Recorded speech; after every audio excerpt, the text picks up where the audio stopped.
Pre 4 godine Jovan je bio 3 puta stariji od Marka. Kroz 3 godine Jovan će biti 2 puta stariji od Marka. Koliko godina ima Jovan, a koliko Marko? Pitanje je dugo, pa da krenemo redom. Ovo je pitanje koje sam danas postavio u pitanju su sistemi jednačine za 8. razred. Postavka prve jednačine kaže pre 4 godine Jovan minus 4.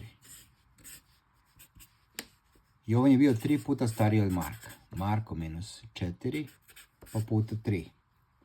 Pa kad se ovo sad pomnožimo, dobijemo 3m minus 12. Što znači da je j, odnosno Jovan minus 4 jednako 3m minus 12.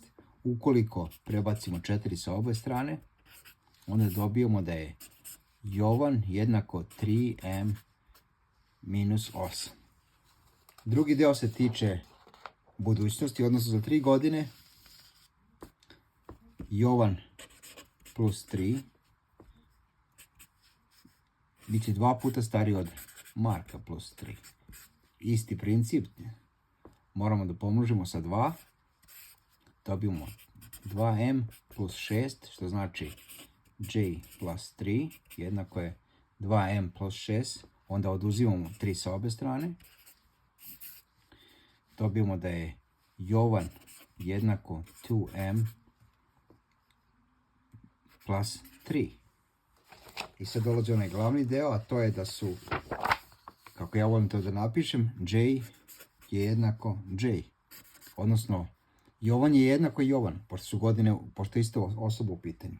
I onda obe strane izrazit ćemo na način na kojem su one postavljene ovde.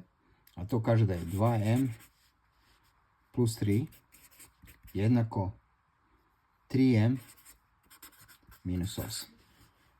Sada kombinujemo one stvari koje su nam jednake, odnosno grupišemo ih. Prebacit ćemo 8 sa ove strane,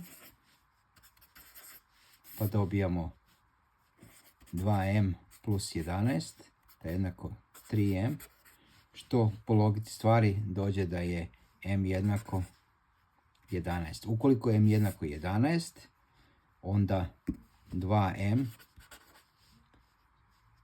plus 3 je jednako 25, pošto je 2m 22 plus 3. Ovo je na srpskom, morat ću engleski u drugom videu, jer ovaj video postaje dužak. Da se razumemo, prijetno.